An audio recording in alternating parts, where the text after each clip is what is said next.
Hey yo, what's good everyone? Welcome guys to my channel. Today we're gonna check out another video by Johnny Harris. We checked out some videos before from his channel that were really interesting. I think one was about Russia, why Russia was so big, and another one about China, something about the geography problem in China. I don't know, I don't actually remember. And this video, I don't know. I can answer you why China is so damn big. The real question should be why China isn't bigger. Because with 2000 years, oh my god, it's been only 100 years since the dynasties has ended and the republic was proclaimed in China. So yeah, 2000 years of empirical empire. How you say that? I don't even know how to say it. Dynasties, empires, emperors, they always try to expand. They always try to expand their territories, conquer new territories. So yeah, guys, in 2000 years, China could have been the whole world. Come on. If they were more greedy, they could have conquered the entire world. Come on, that's crazy. That's totally crazy. So yeah, I would say without any further ado, let's just watch this video together. Every country on this planet has a story about it. Wait. Let me search if they have. Okay. If someone don't know well English, at least you get the subtitle. Its founding. Whether it's about a group of rebels trampling the global superpower, or a pacifist delivering independence for the second largest country on the planet, the most powerful man of the 20th century, or some dude pulling out a sword from a rock. Usually Arthur. somewhat fabricated and polished ideas of where the country came from, what it stands for. But China's story is different. China's story is a new story, and it is tightly controlled. It's a story that is being used as a weapon. We definitely need to do some reaction to Mao Zedong, We definitely need to do some reaction to the history of China, at least the recent history. I love that topic.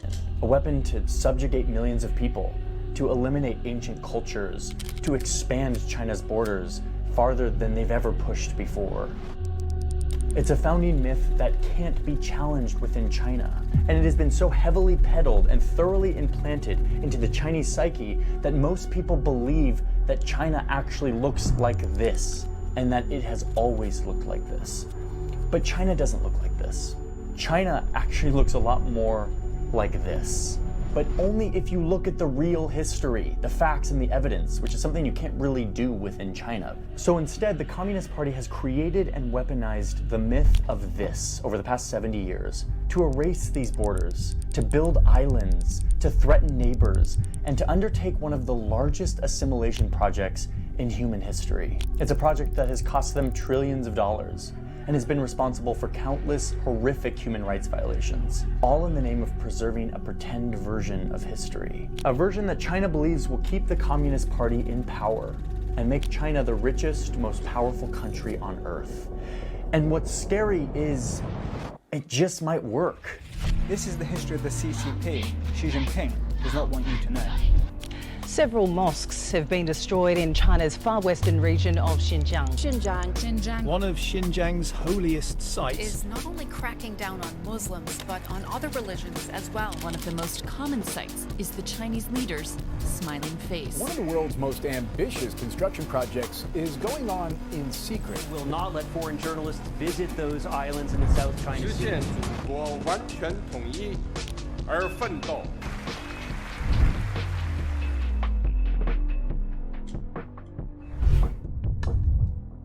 Okay, pause for a second. I need to thank today's sponsor because that's how I am able to make these videos.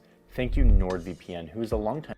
But I don't know. This is like such a restricted view of the history, because of course these things are going on, you know, but you gotta at least know a little some of the background, you know. I mean, I'm learning Chinese, so of course I had to learn all the history of China. I mean, I shouldn't have. I mean, I don't know how many people, when they learn a language, they try to learn the history of that country where that language is spoken, but I like to do that. I'm a history buff, so that's what I do. And you know, after the Manchu, the last dynasties that were in China, China has suffered a lot from foreign powers. Many people trying to take over China, and they did, Western countries. So yeah, there is this hatred, kind of love/hatred to Western civilization. And you gotta say that communism, yes, communism in China, of course, has had lots of atrocity, but every war, every reunification of a country will have them. And yeah, there were many things even worse before the Communist Party went to power. So yeah, at least the Communist power made, how to say, like they were able to make China become a whole country. Like everyone can feel they're Chinese, they're protected. I mean, you know, at least that. I'm not an expert.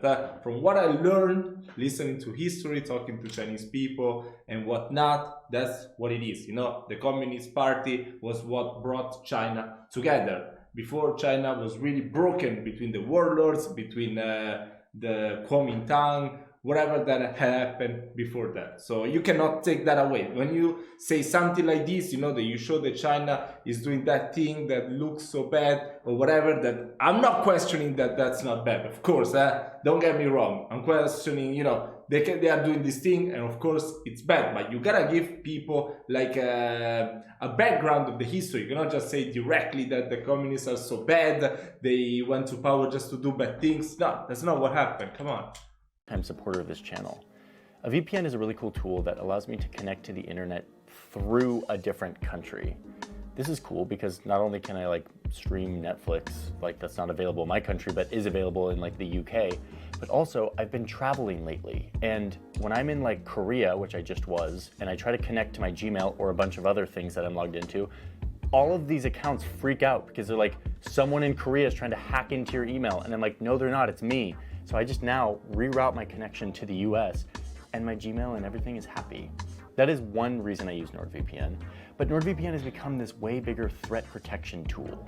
It has all these great features like blocking malware or malicious ad trackers. It generates strong passwords for you. It's just like a super useful tool. And all of this is incredibly easy to use. It's all one click away, super easy, super user-friendly. There is a reason why NordVPN is like the leading VPN out there. Right now, they're having a 30-day money-back guarantee. And if you go to the link in my description, which is nordvpn.com. Yeah, that's actually bullshit, you know? I had NordVPN before. Those fucking bastards, after I cancel my subscription, I tell them, look, you charged me after I cancel my subscription. They're like, oh, whatever. We will not refund you. Johnny Harris. That's you can get an exclusive NordVPN deal plus 1 month for free to just check it out.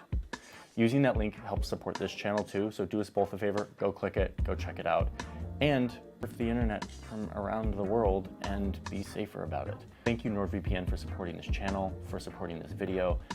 Now let's dive into this kind of heavy but important story about China.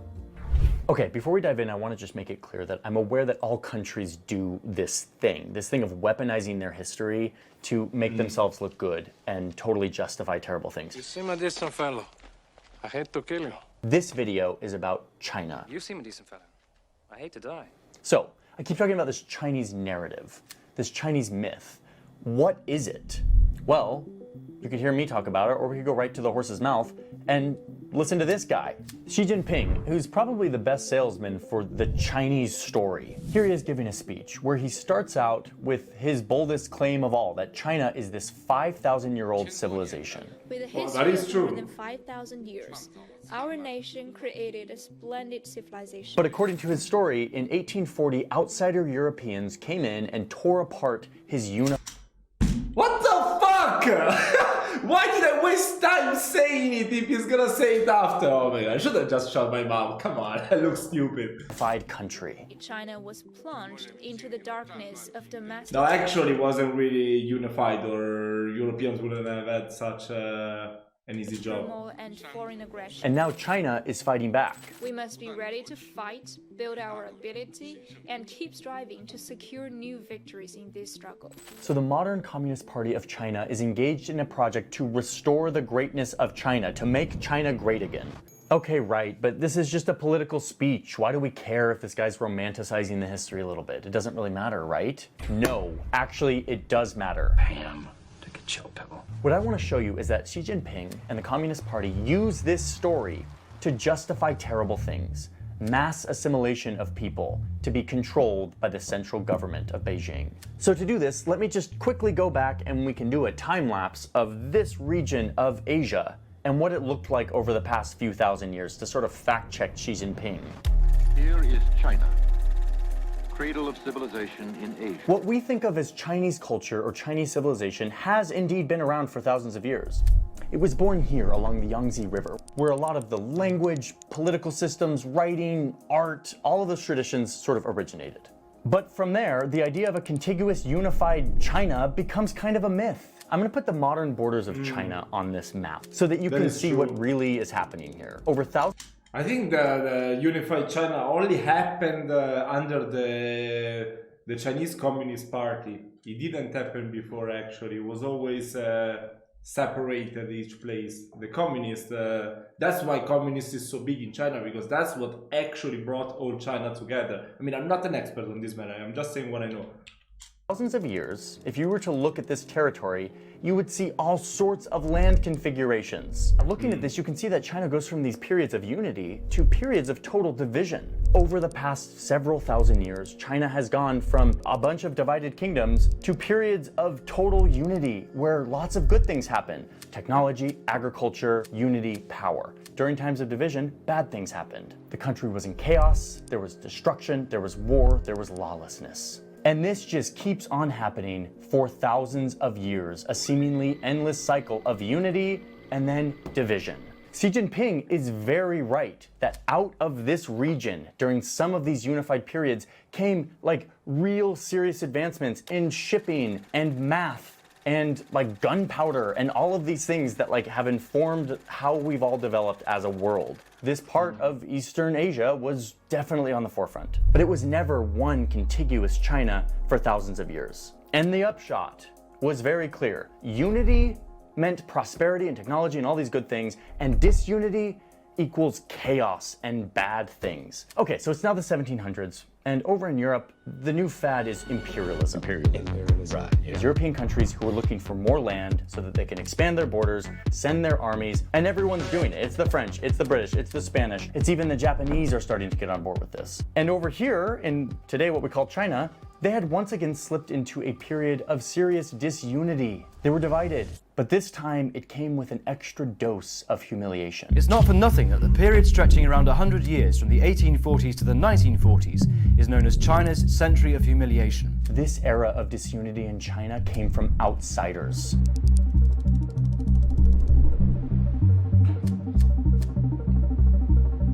You can see this political cartoon, all of these barbarians at the door vying to carve up and slice up China for their own profit. China was once again in the dumps, and it was here, while European and Japanese powers were dividing up their land, that China learned its second crucial lesson. Not just that unity is better, but that if you want to survive in this brave new world, you have to play by the new rules. And those rules were very clearly laid out by these European empires. Defined borders, a patriotic agenda, assimilating other cultures into their own. This was the playbook the Europeans were playing by, and it was working. Okay, so fast forward now, it's like the 1900s. It's the beginning of the communist revolution that would eventually envelop this entire country. The communist leaders were small still at this point, and they used this century of humiliation and division, as well as this general lesson of unity equals prosperity, to rally the people for a new cause. The revolutionaries are like, we've been sliced up and divided by all of these foreign powers, and when we're divided, we fail. Remember? Exhibit A, B, and C. So these communist leaders went off and created this grand vision of a united China. A story that China had actually always been united. They framed it in terms of this former glory of what China used to be, what it was before the outsiders came in. A grandiose vision of the past that never really existed. I mean, again, this sounds pretty darn familiar. We will make America strong again, proud again, safe again, great again. And that became the grand plan of the Communist Revolution in China, to make China united again, despite the fact that China had never really been fully united. Not like this, but the story, this vision, was a potent rallying cry. China would never be cut up again, never humiliated. They would have defined borders, ethnic purity, cultural assimilation. And so for the last 70 years, that's the great project that China and the Communist Party have been undertaking, creating their own great empire, controlled by a central authority. This project has coincided with China getting rich, pulling 100 million people out of poverty and becoming a global superpower, all just in a few decades. All of this has given the government a lot of resources with which to execute their project. Yes, the video we did check out before, I remember it was how China became rich. I now remember, that was really interesting. Of forcefully uniting a swath of land that isn't and has never been united. And I want to show you what that looks like. The issue of China ruling over autonomous regions is controversial. So what are China's autonomous regions, and are they really all that autonomous? This is the map that most people are familiar with when they think of China. But this outline doesn't tell you the whole story, because nearly half of this land is considered autonomous. Super jargony term. What does that even mean? There are over 56 ethnicities in China, most of them concentrated far away from Beijing, like over here in Tibet or over here in Xinjiang. When those communist leaders were setting up their new unified China empire, they kind of admitted, like, okay, there are a lot of cultures and languages and identities within this country. We should let these people govern themselves. Not entirely, of course. They still have to answer to Beijing with certain things, but they would have autonomy, autonomous regions. But many of these semi-autonomous regions, like Xinjiang, Tibet, and southern Mongolia, these places were never originally a part of any conception of China. They were forcefully absorbed by the Chinese Communist Party during its nation-building project, like in the past 70 years. Okay, let's get specific here. Xinjiang is a region that is very far from Beijing, not just geographically, but also culturally. It is a huge region. It's like Kazakhstan, right? Alaska. It's like Kazakhstan. Next to Kazakhstan, it's Uyghuristan. I don't know if you pronounce it. Uyghur. Has 25 million people, and half of those people identify as Uyghur, which are... Uyghur! Uyghur! What the fuck is wrong with me? Uyghur. Oh, okay. Mostly Muslims who are from a Turkic descent, not like a Han Chinese descent. They come from a different culture. The street signs are not in any Chinese language, they're in like the Uyghur Turkic language. The architecture looks a lot more at home in like Istanbul than it does in Beijing, and 5 times a day the streets fill with the sound of prayer. Xinjiang was an independent republic twice before, but eventually it was overthrown by China. 8 years after China grabbed Xinjiang, the Chinese government did the same thing to an even more remote region at the highest plateau in the world, Tibet. They annexed this place that is 3 times the size of Texas. It has its own very distinct language, culture, identity, and does not identify or connect with Beijing. And back in the day, again, when China wasn't rich and powerful, they couldn't really wrangle these regions until suddenly they got rich really fast. Second in GDP only to the United States. And for the past 30 to 40 years, China has been pouring money and people into these 2 regions to make them more like China. It's kind of like the geopolitical version of gentrification. It's basically where non-Chinese societies are subsumed by societal norms of Han Chinese culture because of a bunch of militarization and money. So in Tibet, you see this in the Tibetan schools that are only teaching in Mandarin, not in the traditional Tibetan language. Or you see it in Xinjiang, where the mosques are torn down for being too Islamic and are rebuilt in traditional Chinese styles. Oh, and it starts to get a lot worse. In Xinjiang, the Uyghurs are literally taken away by the millions and forced into concentration camps where they're supposedly forcibly taught Chinese values. The government is involved in a mass sterilization project where they are forcibly inserting IUDs and other birth control forms to basically run them into extinction. And not just like 10 people, like millions of people. China originally gave these people autonomy because they recognized that they had their own culture and they wanted to retain it. But now they've totally thrown that deal out the window. The way this presents most commonly in these regions is just the presence of military and police. There are checkpoints everywhere. There's yeah, but I don't get this. I mean, I don't know. I mean, this is all contemporary history. So, you know, this is like the Western vision of the thing. How are we sure that this is what actually is happening? You know, if China isn't confirming it, then how can we be sure?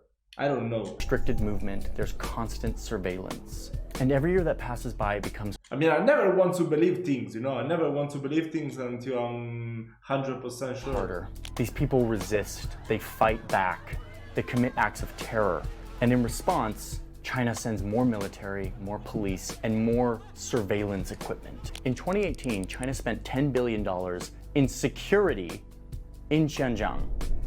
That's almost double the year before and 10 times as much as it was 10 years previous. $3 billion of those dollars go into these re-education camps. That's 4 times more than the previous year. I mean, it's ramping up. They're pouring money into these regions. Per person, China spends 3,100 yuan on security in Tibet, 2,400 in Xinjiang per person. Compare that to the national average of 763 yuan per person, and you can see that every single person in these regions is worth a lot more in terms of the cost of making them assimilate. So the question is why? Why is China doing this? Why are they investing so much money into occupying and forcibly assimilating these people? Well, there are several geopolitical and economic reasons why the Communist Party wants to do. I think in Xinjiang is pretty big, the cotton business, right? And in Tibet, it's a good place for like defend from attacks from other countries, I guess. First off, the resources. Xinjiang produces 87% of the country's cotton, for example. And when it comes to Tibet, you can see that they provide a buffer between China and India. Tibet also has the largest freshwater supply in the world, given where they are. So call them stupid. Call them stupid. You know, they're violating human rights, everything that you gotta say about that, but you know, this is obvious. This is obvious. This is something so obvious. Of course, they are condemning it, but you know, I think there's many really worst things that there are going on in the world. I mean, I'm not saying this is a good behavior. Listen to me. I'm not saying this is a good behavior at all, but every country is fucking doing the same thing. Come on. Every country is doing the same thing. I mean, I don't know. This is like some huge propaganda against these developing countries. The same is happening. The same is happening against Russia.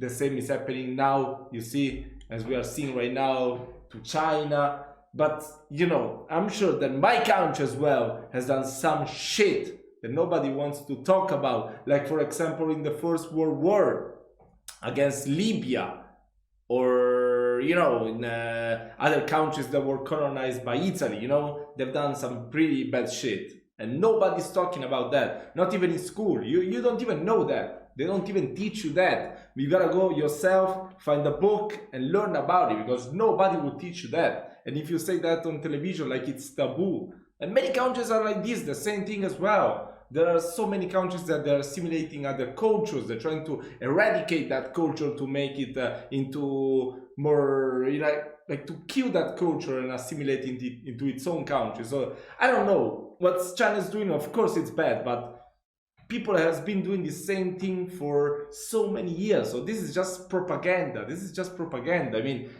I don't know. I don't know what to say about it. Of course it's bad, but that's how the world is. What can you do? Can you do? I don't know. High up. China also uses these regions as a part of their big infrastructure initiative, the Belt and Road Initiative. They use infrastructure to connect these regions to... I mean, especially, this is like an American person doing this thing. I'm sure that he's been paid by the American government to do this video. I mean, I don't want to say shit, but It seems obvious, you know, and America has done the same thing in South America, you know, trying to control everything, trying to, you know, expand, you know, and conquer other countries, doing wars everywhere, like in Vietnam for the diamonds, in South America for the resources like gas and whatnot, everything. So America condemning China about this, it's I don't know, in my opinion, it's pretty ridiculous. Come on. Continue to fortify their economic standing in the world. But I believe the real reason is this myth of a united China, because a united China is a strong China. A divided China is a chaotic China. This has been the rallying cry for 70 years, but it's not just assimilation within their borders. This myth has also fueled and justified China's adventures in expansion elsewhere. This is the South China Sea. China says it will fight to the very end to prevent Taiwan from being declared independent. The former British colony is being smashed into submission. So now you have China building islands in the South China Sea, claiming that this entire ocean belongs to them? Oh, that's just China reclaiming what was rightfully theirs. Because after all, this ocean's been theirs for 5,000 years. They're just reclaiming it. Violating its promise to let Hong Kong stay independent and absorbing it into China. That's bullshit. That's bullshit, because in the contract, Hong Kong belonged to England for 100 years. That has been said for so many fucking times. Come on, it's been said for so many times. It was like an object of it was really talked about this, you know. So we know that that's not true. That's not true. Come on. Piece by piece. Oh, that's just China restoring sovereignty over these islands that Britain stole in like the 1800s. How about an invasion of Taiwan to unite it forcibly with China? All they're doing is restoring China back to the way it was. But again, this was never the case. This is a story constructed 70 years ago to unify a country that was on the brink of collapse. This story today is weaponized and used by Xi Jinping and the Communist Party to justify almost everything that they're doing. Achieving national rejuvenation will be no walk in the park.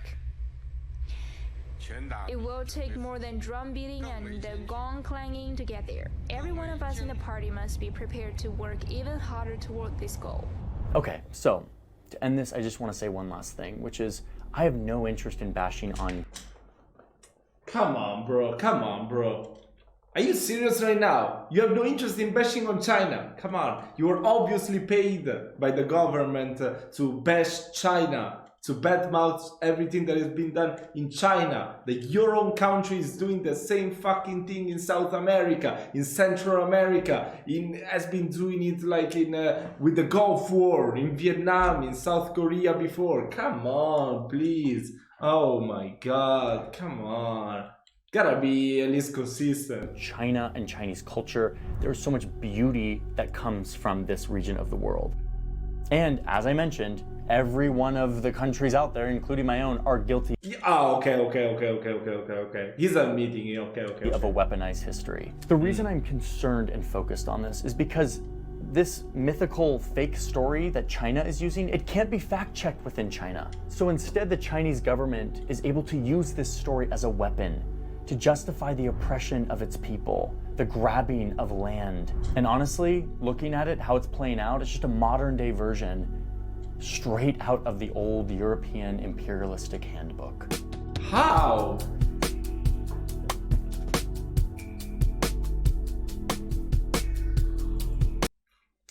I don't know, actually. I don't know. I mean, the video was pretty interesting, but I don't really agree with many things. You know. So yeah, you can insult me, you can say whatever you want, but I don't agree with most things. I mean, of course, everything that has been talked in this video is bad, you know, but you gotta understand, it's bad for so many reasons, but people has been doing this forever. I mean, I don't know. I mean, most countries wouldn't even exist nowadays if this hasn't happened. You know, so I'm just stating the facts here. I don't want to say that this is good, because this is not good at all. But what is the point? I mean, what is the point of talking about this? You know, in a such way to just make people I don't know, they're just creating such hate. Like, I don't know, I mean, you're criticizing the government of China, that's what you're doing, but what you're actually doing, you're forcing Western people to hate all Chinese people. Like the same thing is happening with Russia. Russia occupying Ukraine in this war. I mean, that's a political decision. That's not Russian people that decided to do that. But here in the West, oh my god, come on, people are starting to hate on everything that belongs to Russia. And this video seems like it's made for people to hate Chinese people. I don't know, that's just my opinion. You know, you can agree to it or not agree to it, that's your choice. You know, I'm just saying what I think it is going on here. But yeah, anyway guys, I hope you enjoyed this video. You can comment down below. I'm gonna try to answer all your comments, if they're not just insults, come on, because I don't know, whatever. Hope you liked the video. Don't forget to subscribe to the channel for more videos, and I will see you next time.